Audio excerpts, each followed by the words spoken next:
우리가 지금 서 있는 이 광장 정면에 성당, 산마르코 대성당이죠. 이 베네치아의 심장이다라고 이야기할 수 있습니다. 이 베네치아가 해상 강국으로서 얼마나 큰 힘을 누렸는지, 이 베네치아는 바다의 여왕으로서 최고의 절정기의 모습을 그대로 찾아볼 수가 있는데요. 이 가장 중요한 장소가 바로 이 산마르코 성당 광장이 될 겁니다. 1797년도에 나폴레옹은 베네치아를 점령하고 이 산마르코 광장은 유럽의 응접실이다라고 극찬을 했고요. 유럽에서 가장 아름다운 광장이다라고 이야기를 했다고 하죠. 세상에서 가장 아름다운 도시가 베네치아다라고 이야기를 해도 여기에 이견을 제시할 사람들은 아무도 없다.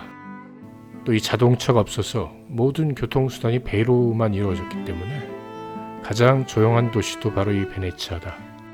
모든 길이 물길로 되어 있는, 처음에 이들이 살았을 때는 아주 척박한 환경에 육지에서 떨어져서 자신들은 고립되었다 라고 생각하지 않고 오히려 저 종탑에 올라가니까 사방팔방 모든 게 바다로 이루어져 있어서 오히려 더 많은 기회를 잡을 수 있다라고 생각했던 점이 또 이 베네치아가 이렇게 부국강병할 수 있는데 원동력이 되었던 것 같습니다.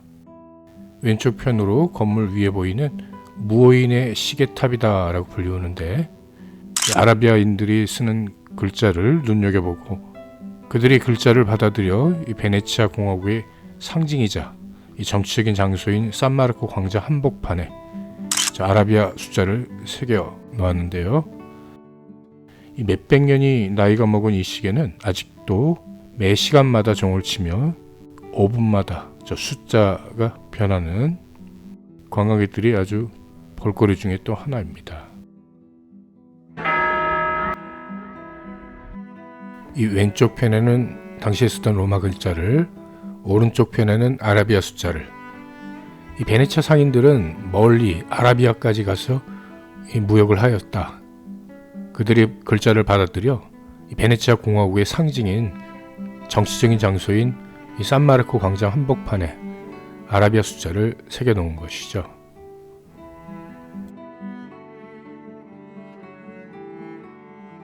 성당 정중앙에 보이는 꽈드리가라고 그래요. 기원전 4세기경에 고대 그리스에서 만들어 그것의 대전차 경기장을 장식했던 4마리의 청동말이죠.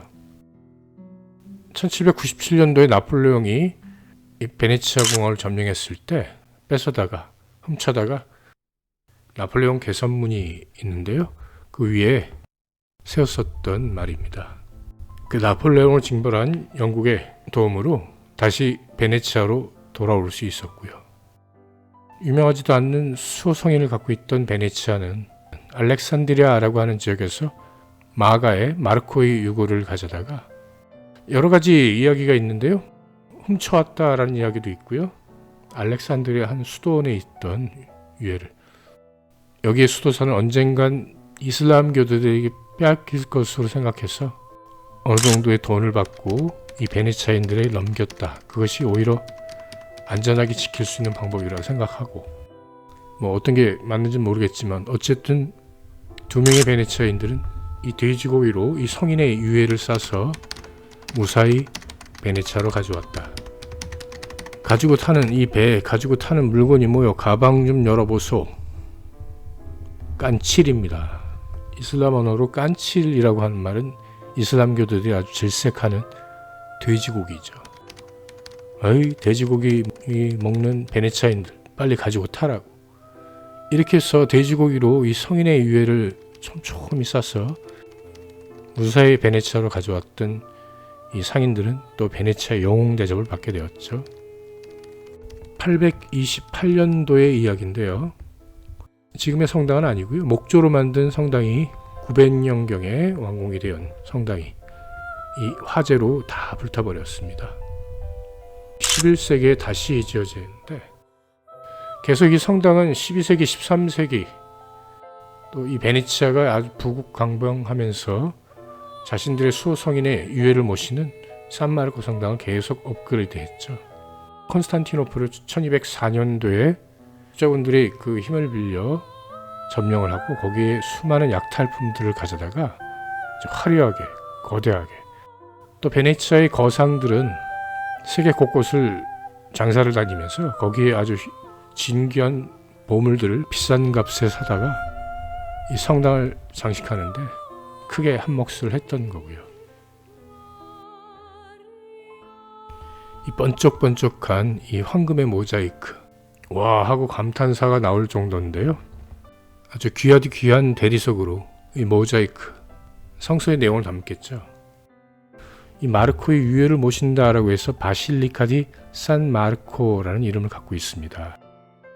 이집트의 알렉산드리아를 방문했던 AD 58년에서 62년까지 그것에 상처를 입은 아니아누스라고 하는 사람을 치유하는 기적을 보이게 되는데요. 그것을 계기로 이 기독교인들의 수는 빠른 속도로 늘어나게 되었고요. 그곳에 설립했던 알렉산드리아의 초대 주교가 바로 이 마르코가 주교가 됩니다. 결국에는 68년도에 복음을 전파를 막으려는 이교도들에게 목에 끈을 묶여서 끌려다니다가 결국 순교를 하게 되는데요. 9세기에 들어와서 알렉산드리아 이 어느 수도원에 마르코의 유해가 있다라는 것을 알게 되고, 돈은 장사를 잘해서 벌을 만큼 가지고 있을 만큼 가지고 있는데 이 수소성인 문제가 걸려 있잖아요. 자신들은 삼류라고요.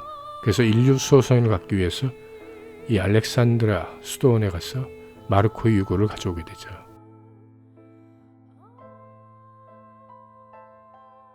가장 중앙의 제대 중요하겠죠. 제대를 장식하고 있는 빨라도로라고 하는 10세기경에 만들었을 것으로 추정을 하고 있고, 1204년에 4차 십자군 원정 때 훔쳐다가 뺏어다가 이 수많은 보석들이 장식되어 있는 약 1900개 정도의 보석으로 장식되어 있다라고 이야기하는데요. 이 십자군은 베네치아의 선단을 이용하는 계약을 맺게 됩니다. 그런데 십자군들이 계약금을 제대로 내지 못하자 베네치아 사람들은 조건을 걸게 되는데요.